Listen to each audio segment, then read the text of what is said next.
दिन भर अपनी रेहड़ी पे सब्जियां बेचने वाला गरीब आदमी दिन भर अपनी रेहड़ी पे सब्जियां बेचा करता था। एक रोज सब्जियां बेचकर जो कमाया तो बच्चों के खाने के लिए मछली खरीद ली। कहने लगा आज बच्चों को मछली खिलाऊंगा, ज्यादा तो नहीं कमा पाता हूं मगर कम से कम बच्चों की खुशी के लिए जो कमाया है कम से कम बच्चों को मछली जरूर खिला दूं। ए बाबू, ए भैया 5 मिनट बैठो। अच्छा जरूरी है, इमरजेंसी है, एक आदमी साथ भेजूं पानी वानी देने के लिए? खत्म ही कर रहा हूं मैं भी, 4-6 मिनट की जहमत हो रहा है, यही खत्म कर दूं? ये सुनना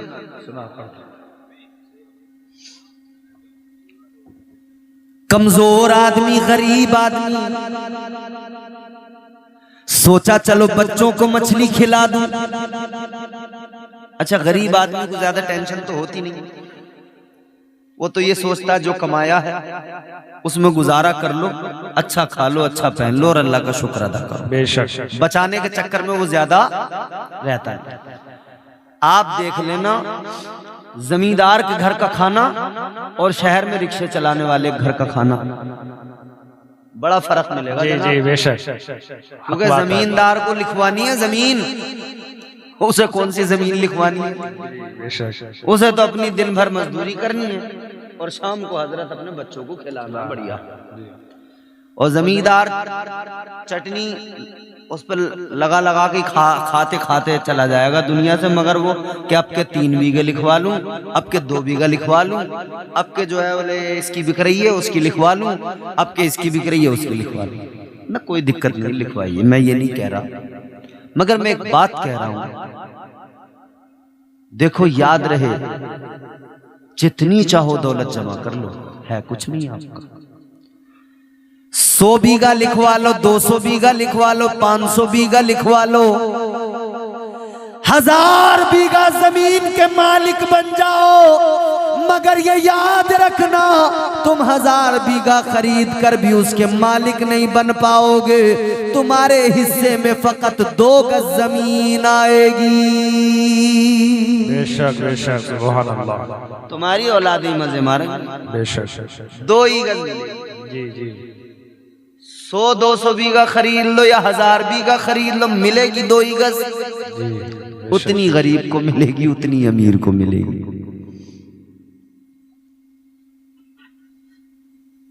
याद रखो अजीजों, कमजोरों को कभी सताया न करो।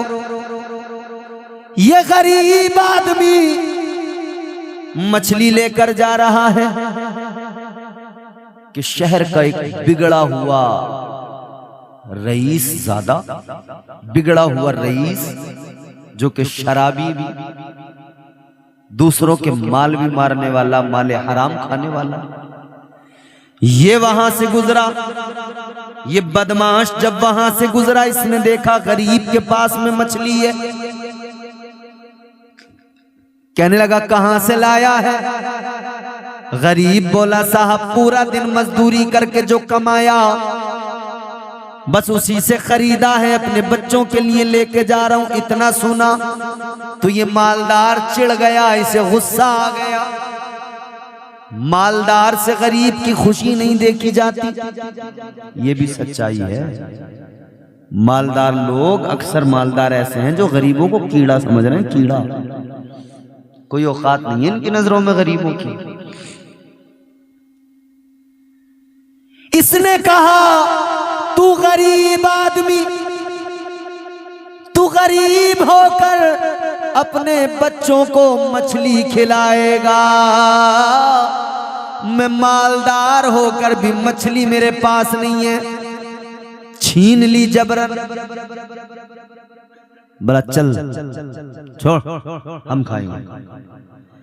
इस जालिम ने जबरदस्ती मछली को छीन लिया, लेके अपने घर चला गया, अपनी बीवी को ले जाकर दी, कहने लगा ले मछली पका, मछली बना, मछली खाऊंगा। इधर ये गरीब भी सर झुकाए, ज्यादा कुछ तो इसने नहीं कहा, बस अल्लाह की बारगाह में इतनी सी गुजारिश की, या अल्लाह मैं कमजोर हूं मगर तू तो ताकत वाला है। वाह बेशक। बोल दो, या अल्लाह मैं कमजोर हूं, तू तो कमजोर नहीं है, मैं कमजोर हूं, तू तो ताकत वाला है। बस इतना कहा गरीब ने, अपने घर की तरफ चला गया।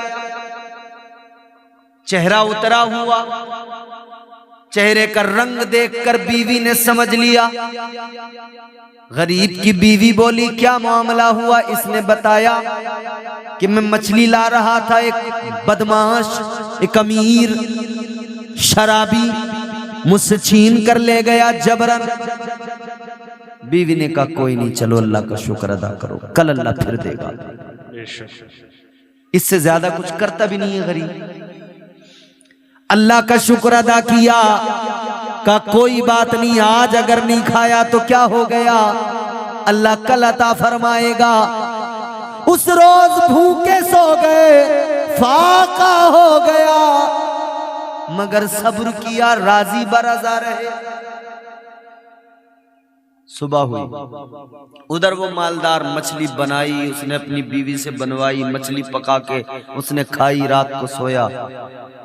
जब सुबह को उठा और जब हाथ पे नजर डाली, उंगलियां सूखने लगी, अकड़ने लगी, हाथ में दर्द इतना कि बेचैन। भागकर दौड़कर डॉक्टर के पास, हकीम के पास गया, दिखाया उसने, कभी मेरे बस की बात नहीं, किसी बड़े के पास जा। बड़े तबीब के पास गया, बड़े तबीब को जाकर दिखाया, उसने जब देखा कहने लगा मुझे ऐसा लगता है तेरे हाथ पर कोई कीड़ा, कोई जानवर शायद फिर गया है, ये उसका जहर है। कहता ये तेरी जो उंगलियां हैं इनमें जहर फैल गया है। का इसका इलाज क्या है? का इलाज कोई नहीं, बस इतना इलाज है, उंगलियां कटवानी पड़ेंगी। उंगलियां काटने में ही भलाई है, क्योंकि अगर जहर आगे फैला तो हाथ काटना पड़ेगा। इसने कहा कोई रास्ता नहीं है, कोई रास्ता नहीं। कहा काट दो। इसी हाथ से छीना था गरीब का माल, नंबर लग गया, उंगलियां कट गई। अब ये मुतमईन था, चलो कोई बात नहीं, अब ठीक हो जाऊंगा। मगर उंगलियां कटने के बाद वही बात, हाथ में फिर वही बीमारी फिर गया। तबीब ने कहा तेरा जहर फैल गया आगे, अब तेरा हाथ भी काटना पड़ेगा। कोई रास्ता नहीं है बचने का, हाथ काटना पड़ेगा। बिलाखिर हाथ भी काटा गया। अगली बार फिर जहर फैला, बाजू काटना पड़ा, फिर जहर फैला तो गर्दन तक आ गया। अब ये बड़ा बेचैन है, रो रहा है, या अल्लाह ये क्या हो गया। तबीब के पास जाके बोला आपने तो कहा था उंगलियां काटने से जहर आगे नहीं जाएगा, मेरा तो सारा हाथ कट गया, सारा बाजू कट गया, अब गर्दन पे नंबर आ गया। तबीब कहने लगा मुझे तेरा मर्ज जिस्मानी नहीं लगता, ये तेरा मर्ज मुझे आसमानी लगता है। बेशक बेशक बेशक, सुभान अल्लाह जी।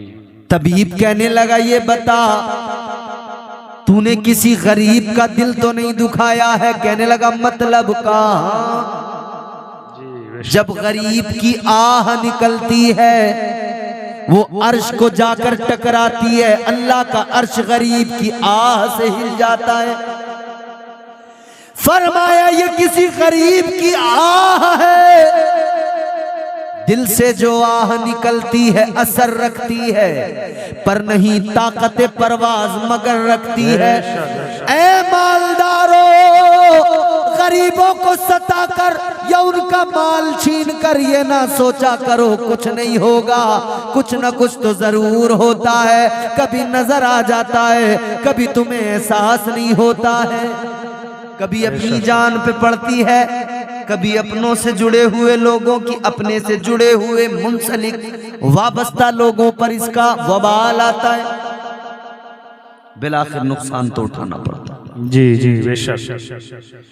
कहा तूने किसी गरीब का दिल तो नहीं दुखाया, फिर इसे याद आया मैंने गरीब का दिल दुखाया है, उसका हक मार के लाया था, मछली छीन कर लाया था। का जल्दी चला जा, अगर वो मिल जाए तो उससे मुआफी मांग ले। ये भागता दौड़ता गया, दौड़ता हुआ जब गया, इसने उस चौराहे पे जाकर पता किया, उस गरीब के बारे में बताया गया। रहता कहाँ है ये तो पता नहीं है, मगर इधर से गुजरता जरूर है, आता जाता जरूर है। एक काम कर, इंतजार कर ले, आएगा तो तुझे मिल जाएगा। ये रुका रहा, इंतजार करता रहा।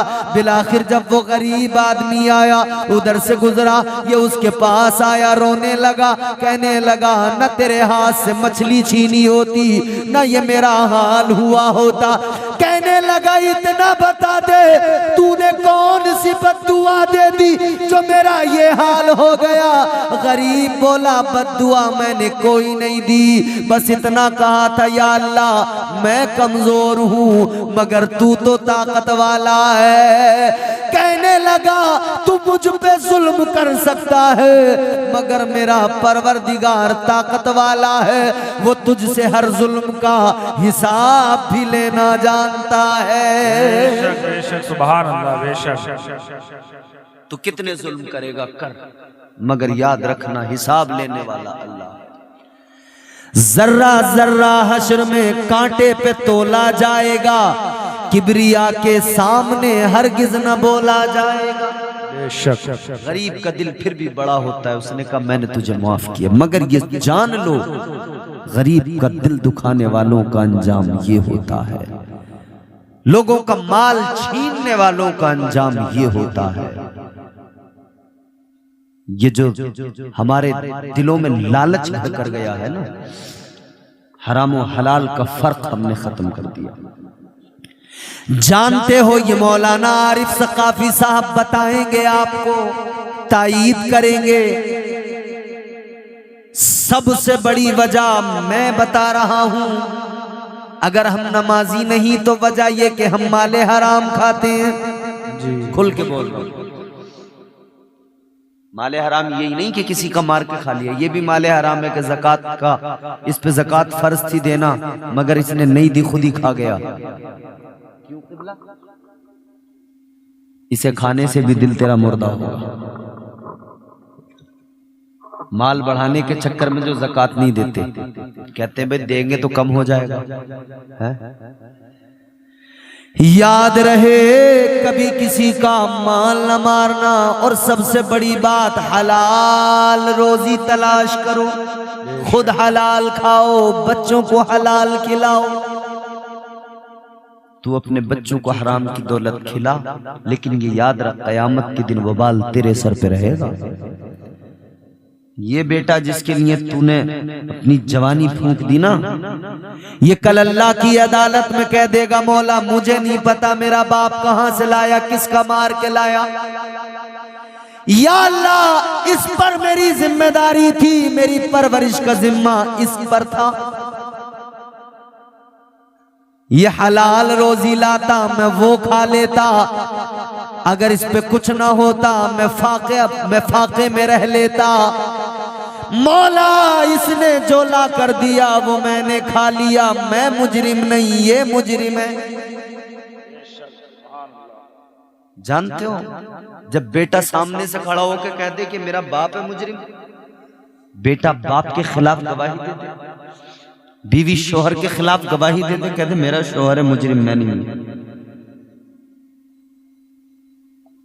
फिर एहसास होगा, अफसोस होगा, हाय हाय हमने इनके लिए किया था सब कुछ, इनके लिए हमने तमाम जमीनें इकट्ठी की थी, इनकी वजह से हमने गरीबों पे दबाव बनाकर 2 लाख रुपए का रेट चल रहा था, मगर हमने दबाव बनाकर अपनी अमीरी का रौब झाड़कर 1 लाख रुपए 1.5 लाख रुपए में इसकी जमीन को कब्जा लिया था जबरन। फिर एहसास होगा। आज ले उनकी पनाह, आज मदद मांग उनसे, कल न मानेंगे कयामत में अगर मान गया। आज वक्त है अपनी जिंदगियों को देखो। सबसे बड़ी बात रिस्क हलाल। अल्लाह ने फरमाया फ़इज़ा क़ुदियतिस सलातु फ़ंतशिरू फिल अर्ज़ि वब्तगू मिन फ़ज़लिल्लाह। कुरान सुना है तो बोल दो सुभान अल्लाह। सुभान अल्लाह, माशाअल्लाह। कुरान कहता है नमाज अदा करो, और फिर कुरान ने फरमाया अल्लाह का शुक्र अदा करो, नमाज पढ़ो, रब के बंदे हो तो रब की बारगाह में सर झुकाओ, और फिर उसके बाद में फरमाया फिर जमीन में फैल जाओ। वब्तगू मिन फज़लिल्लाह, अल्लाह का फजल तलाश करो। उलमा मुफस्सिरीन फरमाते हैं ये अल्लाह का फजल तलाश करने को जो कहा गया ये क्या है?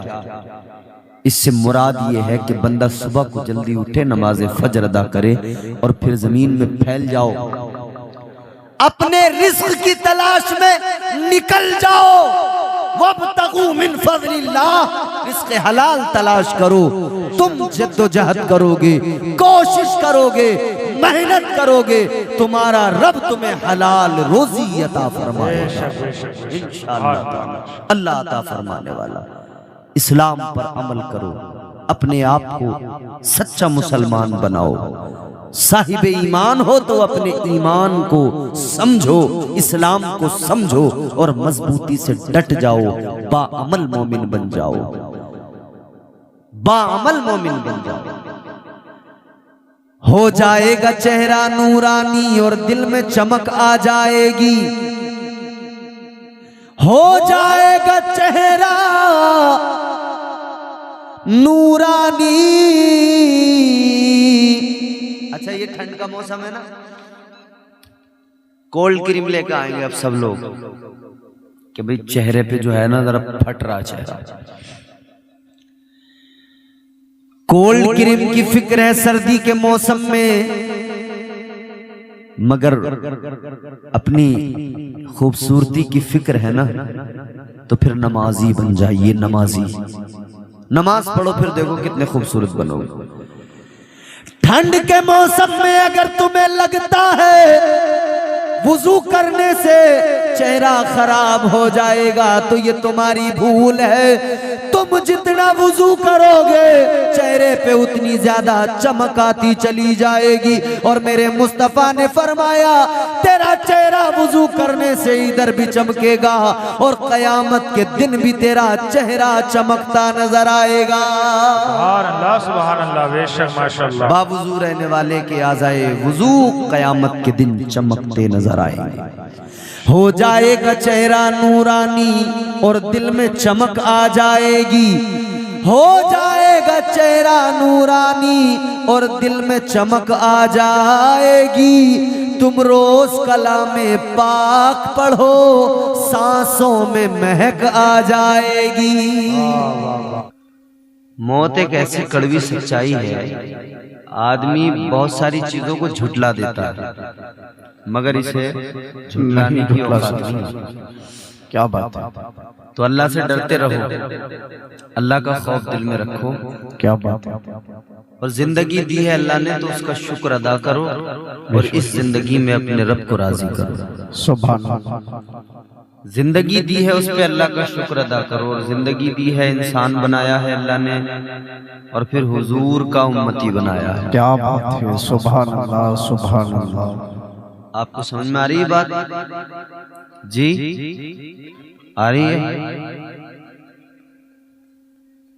अल्लाह ने अपने महबूब का उम्मती बनाया है, ये हमारे लिए बड़े फख्र की बात है। क्या बात है। हम गुनहगार हैं, रात दिन गुनाह कर रहे हैं, मगर अल्लाह का बहुत बड़ा फजल है। क्या बात। आप अपने इमाम साहब से, उनका नाम भी हजरत मौलाना तस्लीम रज़ा, बड़े सीधे शरीफ आदमी है, नेक आदमी, सुनते होंगे बयान इमाम साहब से। अल्लाह ने हम पर बड़े फजल फरमाए हैं, लेकिन जो सबसे बड़ा उसका फजल है जानते हो, वो यही है कि उसने हमें अपना प्यारा महबूब अता फरमाया। क्या बात है, सुभान अल्लाह सुभान अल्लाह सुभान अल्लाह। बोल सकते हो तो बोलो, नहीं बोल सकते जबरदस्ती तो कोई नहीं है। क्या बात है, मगर बोल लोगे तो अच्छा रहेगा। सुभान अल्लाह। ठंड के मौसम में मुंह लपेटना भी जरूरी हो जाता है कानों के साथ, मगर फिर भी अंदर से जितनी निकल सके निकाल लो। जोर से कहो सुभान अल्लाह सुभान अल्लाह सुभान अल्लाह सुभान अल्लाह सुभान अल्लाह सुभान अल्लाह। इससे बढ़कर और क्या फजल होगा अल्लाह का। क्या बात है, सुभान अल्लाह सुभान अल्लाह। फिर हम इसीलिए कहते हैं फज़िले रब्बुल उला, और क्या चाहिए, और क्या चाहिए।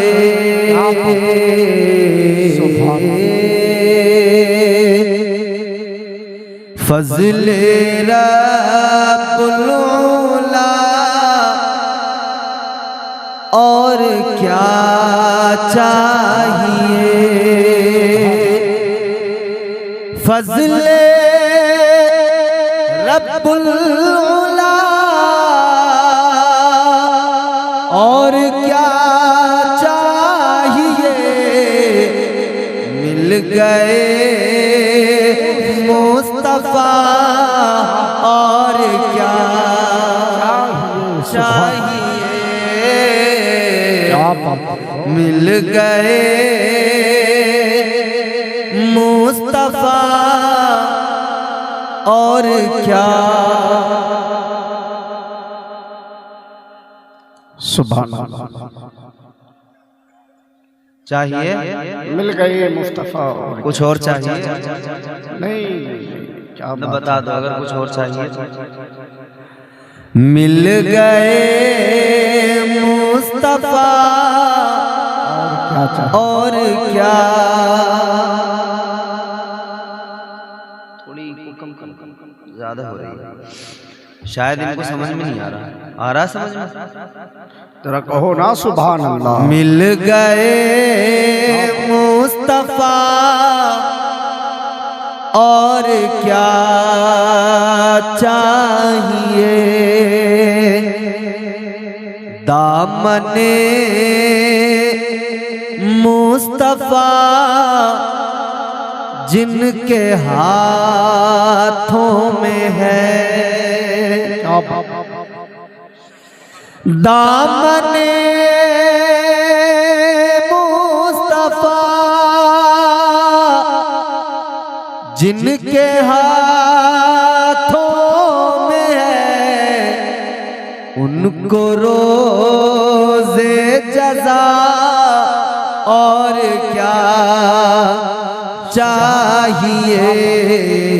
उनको रोज़े जज़ा, और क्या चाहिए। मिल गए मुस्तफा, और क्या चाहिए। बेशक सुभान अल्लाह। हालांकि नात आपने इतनी सुन ली कि यहाँ तक भरे हुए हो आप। और वो तो शुक्र है कि मुफ्ती शहरयार नहीं थे यहाँ पे, वरना तुम्हारी हालत खराब कर देते इतनी नाते सुनने पे। देखो अल्लाह का शुक्र अदा करो, उसने हमें साहिबे ईमान बनाया है। हम मुसलमान हैं। अल्लाह ने हमें मजहब बड़ा प्यारा, बड़ा पाकीज़ा, साफ सुथरा, सच्चा मजहब दिया है। क्या मजहब है हमारा? इस्लाम। जोर से बोलो क्या है? इस्लाम। अपने बच्चों को जब आप रात को लेकर लेटा करें तो सिखाया करें, बेटा हमारा मजहब इस्लाम है, और उन्हें इस्लाम की खुसूसियात बताया करें। इस्लाम क्यों प्यारा है, इस्लाम क्यों अच्छा है। ताजदारे मदीना वाली कायनात मुस्तफा जाने रहमत के प्यारे दीवानों, अल्लाह का बड़ा फजल और उसका एहसान, उसने हमें मजहब प्यारा दिया इस्लाम। और कुरान मजीद में ऐलान फरमा दिया इस मजहब मुहज्जब की अजमतों का अल्लाह ने जिक्र किया। कुरान मजीद में परवरदिगार ने फरमाया, इन्नद्दीना इंदल्लाहिल इस्लाम। अल्लाह ताला ने कुरान मजीद में ऐलान फरमाया, ये पाकीज़ा मजहब तुम्हें जो मिला है, ये तुम्हारे रब ने तुम्हें अता फरमाया है। रब ने तुम्हारे लिए इसको पसंद फरमाया है।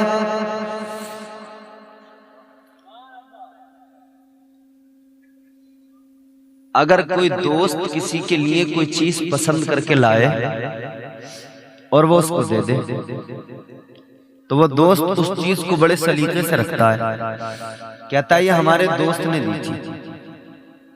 होता नहीं। कोई शख्स कोई तोहफा दे दे, संभाल कर रखते कि ये हमें तोहफा मिला है। इधर देखो मेरी तरफ, उधर देखने से क्या होगा। यहां कोई आपको कोई तोहफा ला कर दे, आप बड़े संभाल के रखते हो। दोस्त ने तोहफा दिया है, रिश्तेदार ने तोहफा दिया है,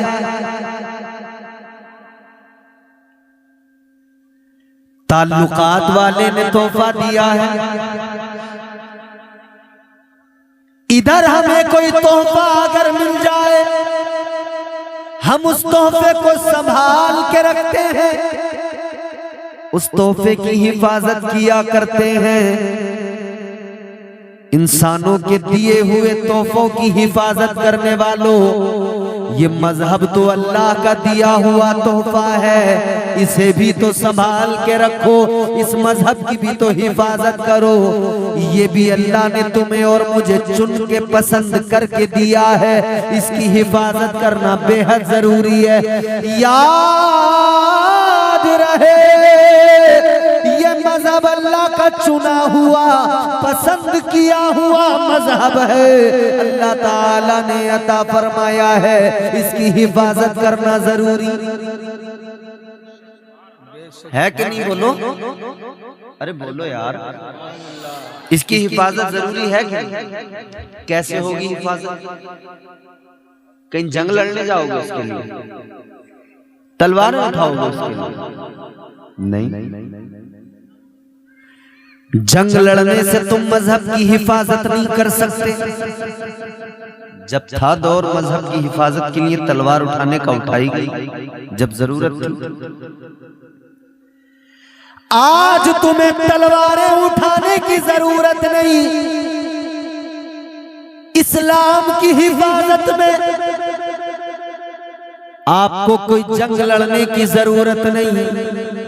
बस आप इतना कर लो, आप अपनी पेशानियों को अपने रब के हुजूर झुका लो, आप अपनी मस्जिदों को आबाद कर लो, आप ताजदारे मदीना की शरीयत पे अमल कर लो। यही तुम्हारे लिए, आपके मेरे लिए मजहब की हिफाजत है। खुद को बुराइयों से बचा लो। झूठ बोल रहे हैं हम लोग, अपने आप को झूठ से रोक लो। गीबत कर रहे हैं, अपने आप को गीबत से रोक लो। हसद है हमारे अंदर, हसद से खुद को रोक लो। चुगलियां कर रहे हैं, हम एक दूसरे की चुगलियों से रोक लो। यही है हिफाजत। लालच हमारे अंदर आ गया है, अपने आप को लालच की बला से हम पाक कर लें, यही मजहब की हिफाजत है। इस्लाम पे अमल करना मुश्किल नहीं है, दुश्वार नहीं है, बिल्कुल आसान है। अल्लाह ताला उतना ही बोझ डालता है जितना बंदा संभाल सके, मगर अल्लाह ताला तो इतना ही बोझ डालता है जितना संभाल सके बंदा। मगर मुझे लग रहा है कि जलसे की कमेटी ने आपको बोझ ज्यादा डाल दिया आज। इतना बोझ डालना नहीं चाहिए था। याद रखो आज जो हमारे अंदर लालच, गीबत, चुगलखोरी, झूठ, हसद, बुग़्ज़, कीना, शराब नोशी, जिनाकारी, बदकारी, ये तमाम चीजें जो हमारे मुआशरे में हैं, इन पे अगर हमने काबू पा लिया, यकीनन हम इस्लाम की हदों की हिफाजत करने वाले बन गए। लालच आज हमारे अंदर बहुत ज्यादा है अजीजों। जरा सा कोई 4 पैसों का लालच दे, हम दीन धर्म बेचने को तैयार। 4 पैसों का लालच कोई हमें दे दे, हम शरई तकाज़ों को भूल जाते हैं, दीन मुस्तफा की हदों को भूल जाते हैं। आओ मैं आपको एक ऐसे इंसान की बात बताऊं जो अल्लाह के पैगंबर जनाबे हजरत ईसा अलैहिस्सलाम के साथ था। सुभान अल्लाह। पैगंबर खुदा अल्लाह ताला के पैगंबर जनाबे हजरत ईसा अलैहिस्सलाम, क्या शान हजरत ईसा अलैहिस्सलाम की। अल्लाह ताला ने कुरान मजीद में फरमाया, व उबरीउल अकमह वल अबरस व उह्यिल मौता बिइज़्निल्लाह। हजरत ईसा अलैहिस्सलाम को अगर किसी को बीमारी है, कोढ़ का मर्ज है, बर्स का मर्ज है, आपकी बारगाह में आता, आप अगर दम कर दे, हाथ फेर दे, उसकी बीमारी दूर हो जाती।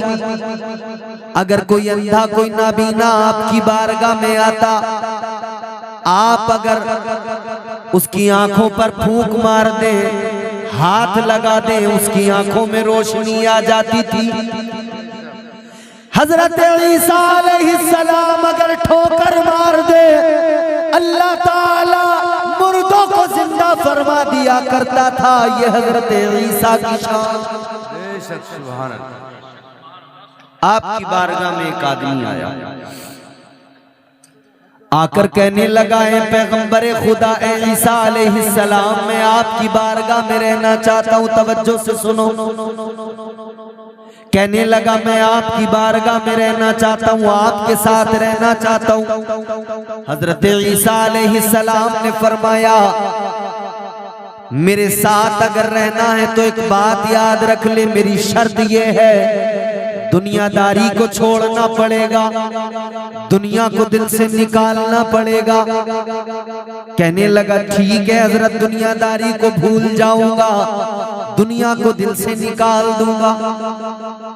आपने फरमाया, ठीक है, 10 मिनट क्यों रुक रहे हो, चले जाओ। क्यों रुक रहे हो 10 मिनट? मुझे क्या फर्क पड़ेगा तुम रहो या ना रहो, ये जिक्र होता रहेगा। ये किसी के रहने न रहने से न रुका है, न कभी रुकेगा, न इसे कोई ताकत रोक सकती है। अल्हम्दुलिल्लाह। कोई रोक सकता है? बोलो। मैं तुमसे कुछ यूं नहीं कह रहा हूं कि तुमने अपना जलसा खुद ही खराब किया, मैं क्या कर सकता हूं? जब तुमने 12:15 बजा दिए ठंड में, तब मैं क्या, मुझसे 4 गुना बड़ा मुकर्रिर ला के बिठा दो यहाँ, 2.5 आदमी वो करेगा क्या? अपना काम ही करेगा, जैसे भी उससे हो सकेगा। मुफ्ती शहरियार ने क्या गलत किया भाई? तुमने जलसों को नातखानी बना दिया। तुम्हारे जलसे नातखानी के सिवा कुछ रह गए क्या? पूरे हिंदुस्तान का यही हाल है। हम तो नहीं कहते, कुछ छोटे से आदमी क्यों कहें, बेवजह नातखां कहीं रास्ते में हम पकड़ के दबोच लें। हाँ भैया, नन्ही सी जान इतना बोझ कैसे अपने ऊपर लें? वो तो मुफ्ती शहरियार हैं बेचारे, पूरा मुल्क उनके साथ खड़ा। हमारे तो भूखों में घूंसे मारेंगे लोग पकड़ के, एक आधा पसली टूट गई तो और काम खराब हो जाएगा, समझ रहे?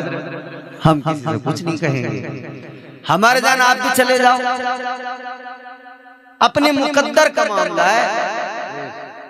अगर आपको सुनना है कोई अच्छी बात, एक बात भी अगर आप यहाँ से ले जाना चाहते हो, ले जाएं, वरना झूमना तो आपका हो ही गया। जितना झूमना था आपको झूम ही लिए।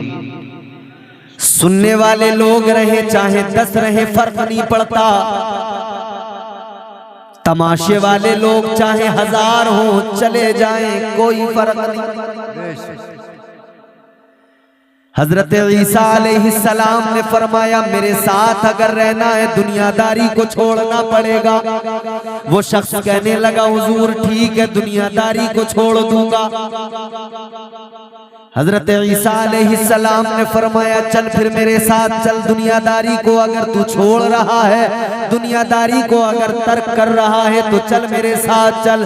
अल्लाहु अकबर कबीरा। वो इंसान हजरत ईसा के साथ चलने लगा। हजरत ईसा के साथ जब चला एक मकाम पर पहुंचकर अल्लाह के पैगंबर ने उसको एक मकाम पर रोका।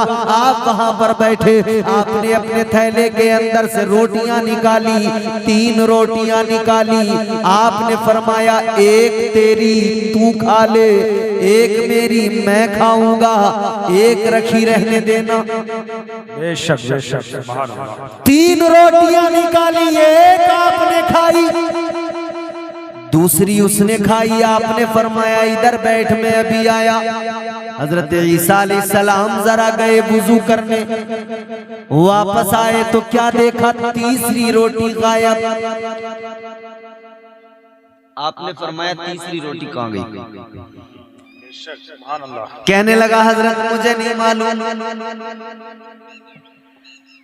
अल्लाह के पैगंबर ने फरमाया बता दे तीसरी रोटी का क्या हुआ, कहाँ गई? कहने लगा हुजूर मुझे बिल्कुल नहीं मालूम।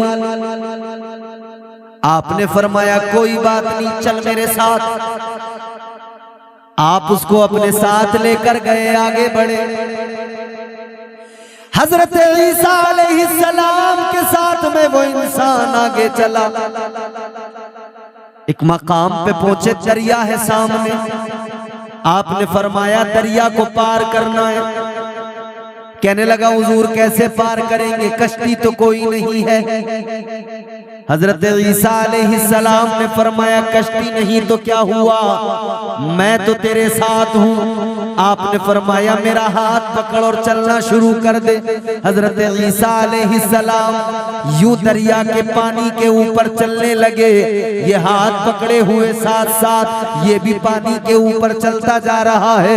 अल्लाह के पैगंबर के साथ में दरिया को चलते हुए दोनों ने पार कर लिया, दरिया पार किया। हजरत ईसा अलैहिस्सलाम ने फरमाया तूने मौजिज़ा देख लिया? कहने लगा जी हुजूर मैंने मौजिज़ा देख लिया। आपने फरमाया अब बता दे तीसरी रोटी कहाँ गई? बेशक बेशक सुभान अल्लाह। अब तो तूने मौजिज़ा देख लिया, कहाँ मौजिज़ा तो देख लिया। फरमाया अब बता दे तीसरी रोटी कहाँ गई? कहने लगा हजरत मुझे नहीं मालूम तीसरी रोटी कहाँ गई, मुझे नहीं पता।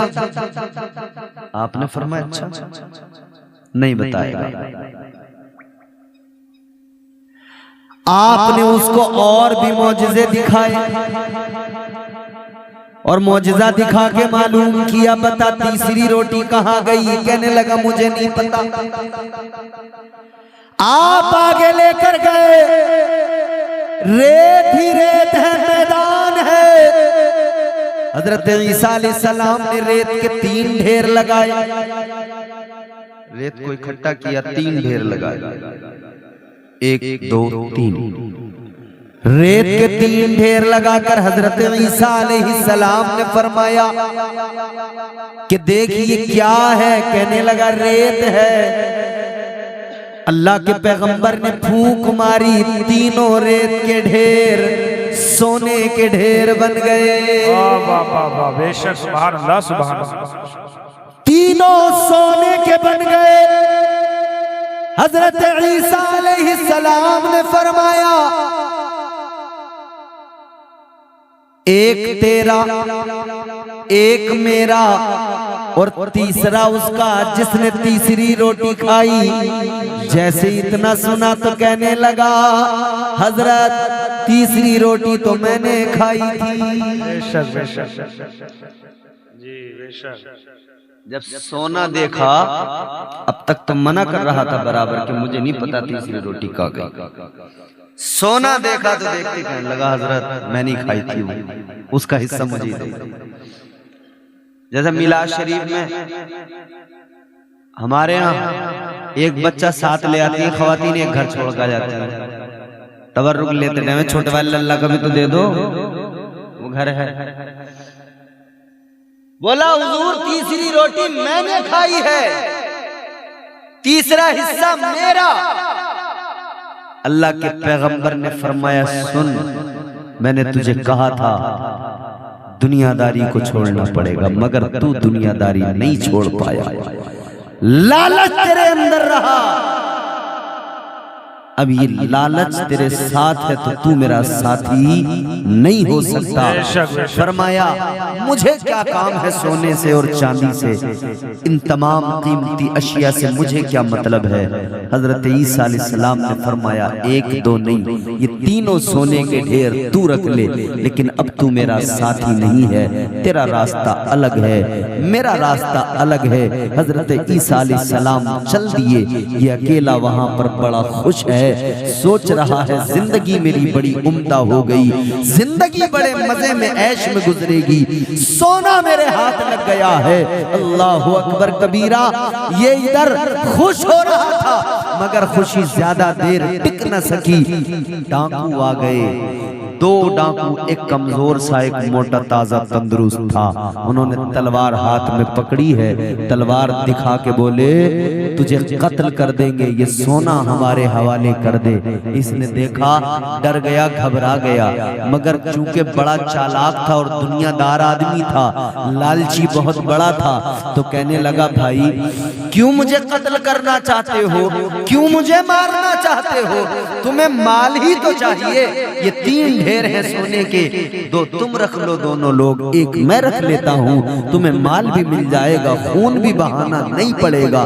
डाकू ने कहा चलो, बगैर तलवार चलाए, बगैर कत्ल किए अगर माल मिल रहा है तो क्या दिक्कत है। उन्होंने सोने को बांट लिया, तकसीम कर दिया, तीन लोग, तीनों का एक एक ढेर में हिस्सा। मगर चूंकि ये लालची आदमी था, दुनियादार आदमी था, कहने लगा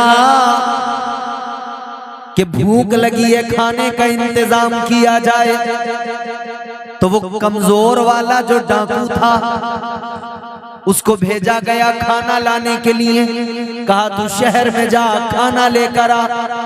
वो खाना लेने गया, ये दुनियादार, ये लालची इधर डाकू को वरगलाने लगा, कहने लगा ये जो तुम्हारे साथ में कमजोर सा आदमी रहता है इसका काम क्या है। डाकू कहने लगा इससे कोई डाका तो डाला नहीं जाता, बस इसका काम इतना है, ये मेरा बिस्तर बिछा देता है, मुझे पानी लाकर दे दिया करता है, मुझे खाना लाकर दे दिया करता है। ये कहने लगा बस इतने से काम के लिए इसे तुम पूरा हिस्सा दे दिया करते हो। उसने कहा हाँ इतने से काम का पूरा हिस्सा दे दिया करता हूँ। ये लालची दुनियादार कहने लगा तुम्हें क्या जरूरत है अपना माल इतना बांटने की, इस कमजोर आदमी को साथ रखने की। वो छोटी मोटी चोरियां थी कि जब तुम्हें छोटा छोटा हिस्सा मिलता था थोड़ा सा माल चुराते थे, अब तो इतना ज्यादा सोना मिला है, इतना ज्यादा सोना मिलने के बाद भी आपके अंदर कोई अक्लमंदी नजर नहीं आ रही है। कहने लगा आपको तो ये चाहिए, इतने सोने में सारी जिंदगी खुशी से गुजार लेंगे, सारी जिंदगी ऐश में गुजर जाएगी, क्यों इसकी जरूरत क्या। कहने लगा ये खाना लेकर आए, इसको कत्ल कर दो, इसका हिस्सा भी हम दोनों बांट लेंगे, फिर हमारा सोना हमारा माल बढ़ जाएगा, हम दोनों और ज्यादा अमीर हो जाएंगे, हमारे पास में माल ज्यादा हो जाएगा, इसकी जरूरत कोई नहीं है। इस लालची आदमी ने उस डाकू के दिमाग में बात डाल दी। डाकू कहने लगा बात तो तू ठीक कह रहा है, ऐसा ही किया जाएगा। मशवरा हो गया, बात तय हो गई कि आएगा उसे फौरन कत्ल कर डालेंगे, जैसे ही आएगा उसकी गर्दन को उतार देंगे, मगर लालच बुरी बला है। बेशक बेशक सुभान अल्लाह। सुना है ना लालच बुरी बला है कि नहीं? जी जी बेशक। लालची आदमी का अंजाम बुरा होता है जान। बेशक। लालच बुरी बला है। इधर इन दोनों ने मिलकर मंसूबा बनाया उस एक को कत्ल करने का, उधर इस एक ने उसके दिमाग में आ गया, उसने मंसूबा बना लिया। उसने सोचा कब तक इनके बिस्तर लगाऊं, कब तक इन्हें पानी पिलाऊं, कब तक इनके खाने ला कर दूं। वो खाना लेने गया था ना, उसने कहा कब तक इन्हें खाना ला कर दूं, कब तक इनके बिस्तर लगाऊं, कब तक आखिर इन्हें पानी पिलाऊं, कब तक इनके काम करूं। कहने लगा आज मौका मिला है, माल इतना ज्यादा है, सोना है, अगर आज मैंने जहर खाने में मिला दिया, वो खाएंगे दोनों मर जाएंगे, सारा माल मेरा हो जाएगा, सारा सोना मेरा हो जाएगा। उधर उसने खाने में जहर मिला दिया। अब देखो लालच क्या है, उधर उसको भी लालच आ गया, इधर इन दोनों को भी लालच आ गया। ये दोनों तैयार बैठे थे, जैसे ही आएगा कत्ल कर डालेंगे। उसने उधर खाने में जहर मिलाया था कि जैसे ही खाएंगे दोनों मर जाएंगे। वो उधर खाना लेकर आया, इन दोनों ने उसे देखा, खाना लेकर रखा और हमला कर दिया, उस पर टूट पड़े, कत्ल किया, दरिया में डाल दिया। अब दोनों बड़े खुशमाल, सारा हमारा हो गया, जिंदगी बड़े मजे में कटेगी। अजीजाने गिरामी उल कद्र गौर करो, ये खुशियां मना रहे थे, जिंदगी मजे में कटेगी, मगर जैसे ही खाना खाया जहर ने अपना काम किया। दोनों तड़प रहे थे, कोई बचाने वाला नहीं था, रो रो के चिल्ला के कह रहे थे आज कोई आए हमारा सारा माल ले ले, हमें बचाए, हमारी जिंदगी बच जाए, हम सारा माल देने को तैयार हैं, मगर कोई नहीं आया, सारा सोना पड़ा रह गया। दोनों जहर से तड़प तड़प के मर गए। बेशक बेशक, सुभान अल्लाह सुभान अल्लाह, बेशक। ये लालच का अंजाम है। जी जी बेशक। ये दोनों जहर से खाने के मरे, और वो कैसे मरा? इन दोनों ने उसे कत्ल कर डाला, मर गए तीनों, सोना उधर पड़ा रह गया। अब अच्छे से जरा दिमाग पे जोर डालो, इधर हराम की दौलत चाहे जितनी कमा लो, लालच बुरी बला है, याद रखना, सारा माल तिजोरी में रह जाएगा, मौत आएगी कोई बचा नहीं पाएगा। बेशक बेशक, सुभान अल्लाह। अगर मौत से कोई बच सकता तो ये कितने बड़े बड़े उद्योगपति, कितने बड़े बड़े ताकतवर बादशाह दुनिया में आए थे, कोई बचा? बोलो। कारून बड़ा खजाना था, उसके पास में बड़ा माल था, बड़ी दौलत थी, बच न पाया, बल्कि अल्लाह का अजाब आया तो अपने खजाने के साथ जमीन में धंस गया, अल्लाह ने धंसा दिया। कारून बनने की कोशिश न करना, फिरौन बनने की कोशिश न करना, बल्कि जिंदगी कायदे सलीके करीने से गुजारो। लालच को निकाल दो अपने दिलों से, माल दौलत की हिरस निकाल दो। माल दौलत अल्लाह अता करे उसका शुक्र अदा करो, अल्लाह अगर नवाजे तो खैरात भी करो, सदका भी दो, ज़कात भी दो, मगर लालच दिल के अंदर न पालो। वरना कितने लालची देखे अस्पताल के बिस्तर पे तड़प तड़प के मर गए, मगर उनका पैसा उन्हें बचा न पाया, उनका माल उन्हें बचा न पाया, उनकी दौलत उन्हें बचा न पाई। याद रखना, इस्लाम कहता है, इस्लाम कहता है लालच बहुत बुरी बला है, लेकिन आज बदकिस्मती से हम दुनियादार हैं, हमारे अंदर लालच भी है, हमें बस पैसा पैसा नजर आता है, माल ही माल नजर आता है। अगर कोई आकर पैसे दे दे और हमसे कोई भी गलत काम कराने लगे, हम फौरन करने को तैयार हो जाते हैं। पैसे की खातिर जुआ खेलने को तैयार हैं, पैसे के चक्कर में सट्टा लगाने वाले सट्टा लगा रहे हैं। पैसे के चक्कर में देखो लोग जमीनों में 15-15 फीट के गड्ढे खोद के खजाने तलाश कर रहे हैं। इंसान ये कोशिश करता है रातों रात करोड़पति बन जाऊं, शॉर्टकट अपनाने की कोशिश करता है रातों रात मालदार बन जाऊं। याद रखना रातों रात मालदार बनने की तमन्ना न रखो, बल्कि अल्लाह के करम से लो लगाओ, अल्लाह ताला के करम से आस लगाओ। या अल्लाह मेरे मुकद्दर में जो है वो तू अता फरमाएगा, मेहनत करना मेरा काम है और मुझे रोजी देना तेरा काम है। बस इतनी दुआ करते रहना, या अल्लाह हराम के लुक़मों से बचा ले और मालिक हलाल रोजी अता फरमा दे।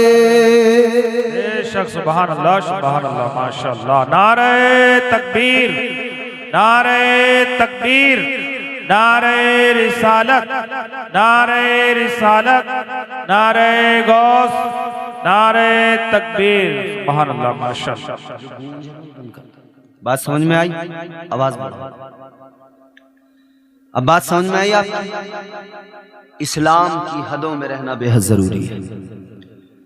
इस्लाम ने हदें मुकर्रर की है, हदें कायम की है इस्लाम ने।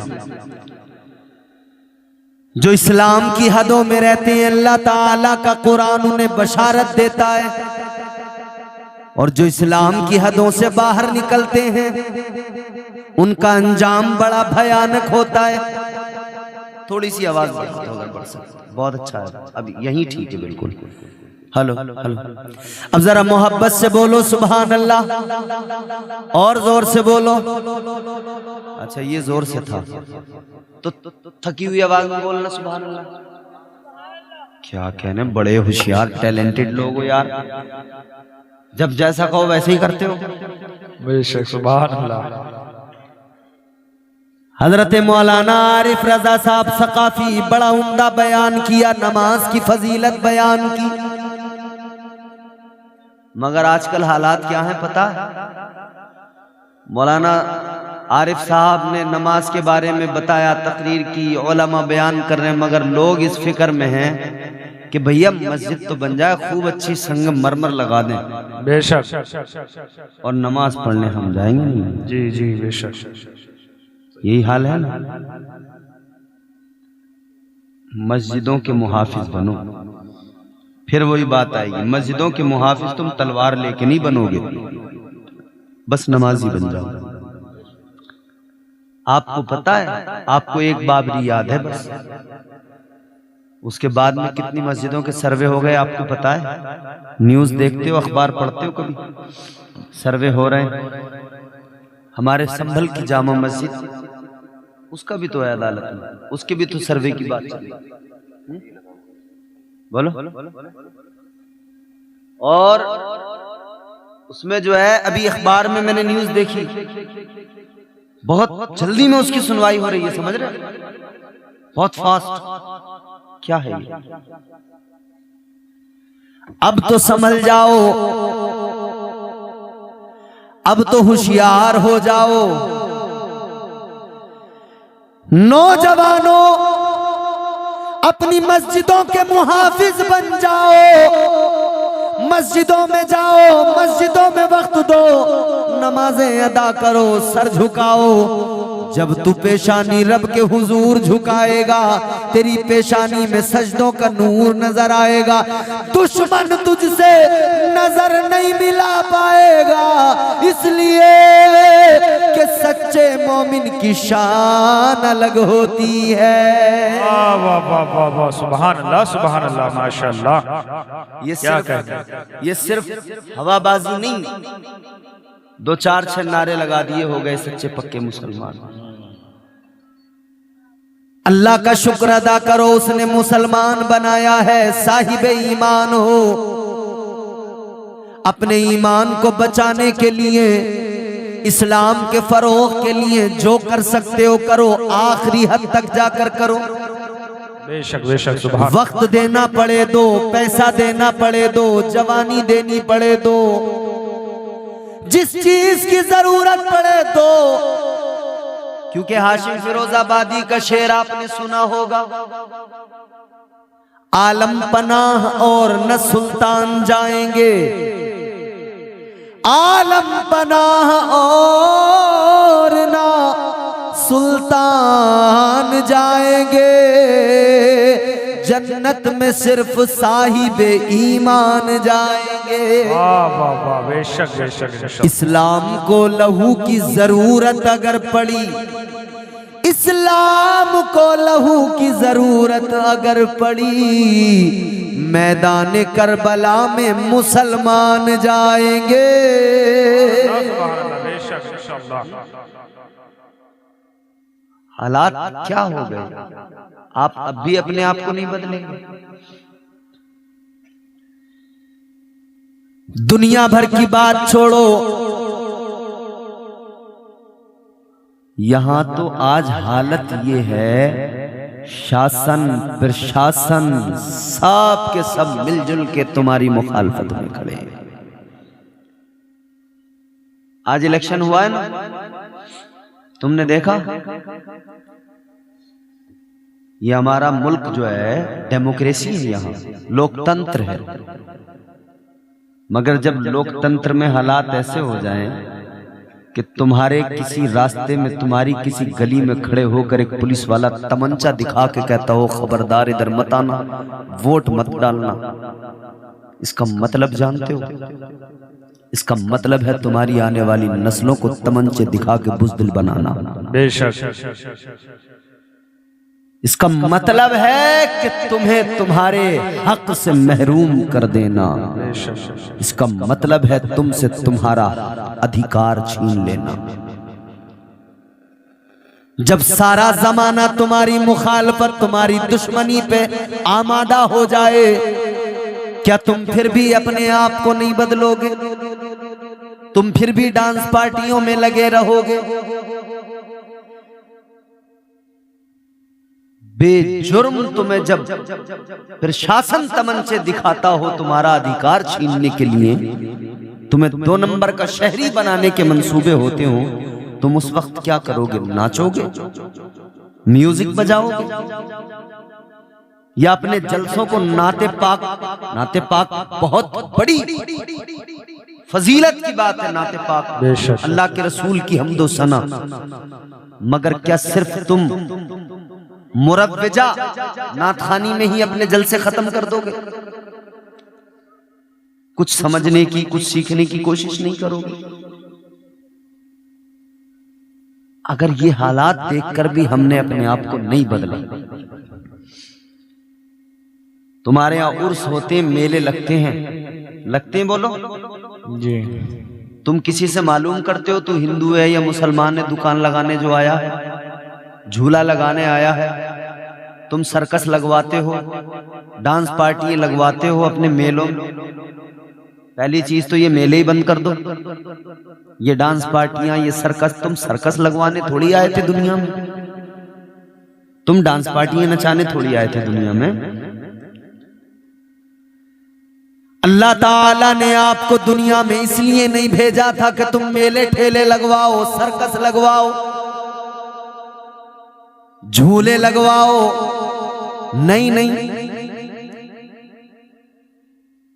तुम्हारा मकसद तुम्हें करबला वालों ने बता दिया है। बेशक, सुभान अल्लाह। बोलो जोर से, बोलो जोर से, बोलो सुभान अल्लाह, सुभान अल्लाह, माशाअल्लाह। जवानों की बात छोड़ दो, 6 महीने के इमाम पाक के शहजादे हजरत अली असगर ने आपको आपका मकसद बता दिया है।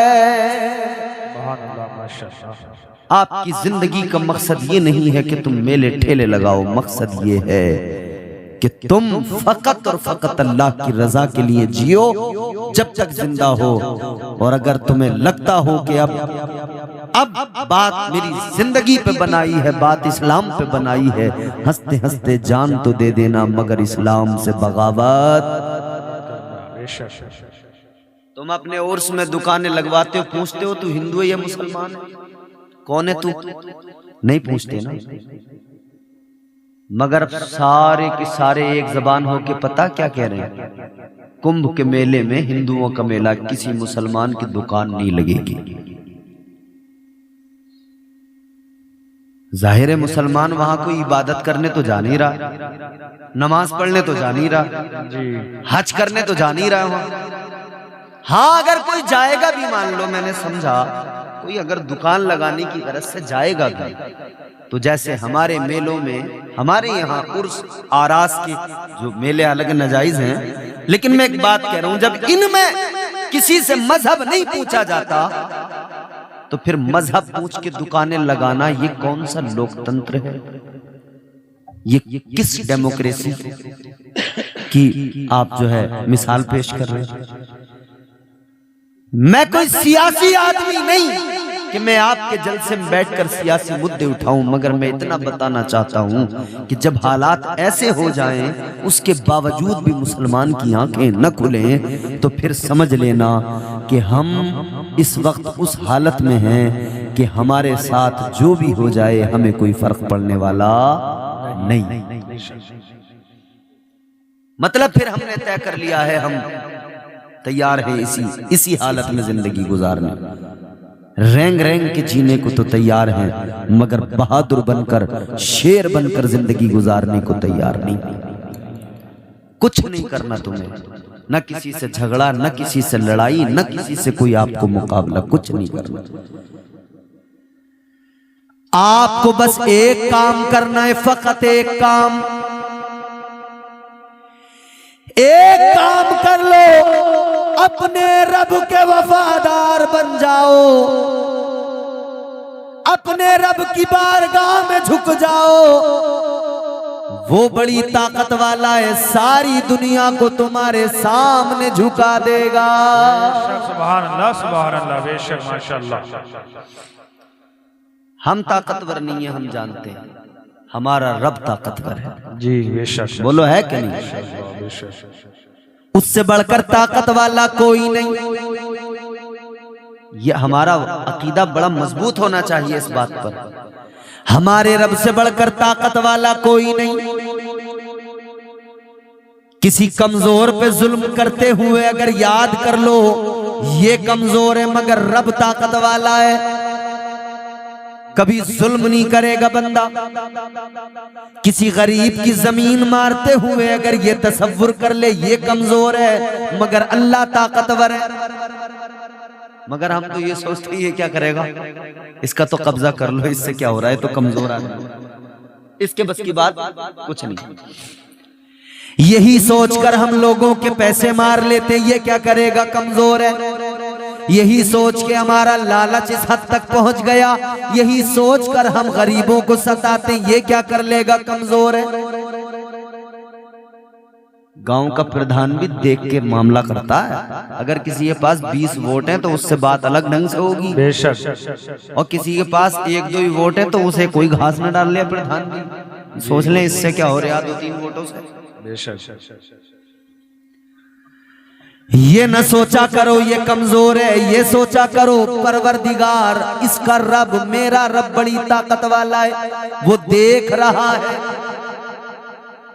सुभान अल्लाह ताला हम सबको नेक अमल की तौफीक दे, इस्लाम के उसूल व ज़वाबित पर अल्लाह हमें मजबूती से अमल की तौफीक अता फरमाए। परवरदिगार हम सबको दुनिया और आखिरत में तमाम भलाइयाँ, इज्जतें, सरबलंदियाँ नसीब फरमाए। गुफ्तगू के दौरान जो मुझसे गलतियाँ हुई अल्लाह मुआफ़ फरमाए। अस्तग़फिरुल्लाह रब्बी मिन कुल्लि ज़ंबि व अतूबु इलैह व मा अलैना इल्लल बलाग। अस्सलामु अलैकुम व रहमतुल्लाह।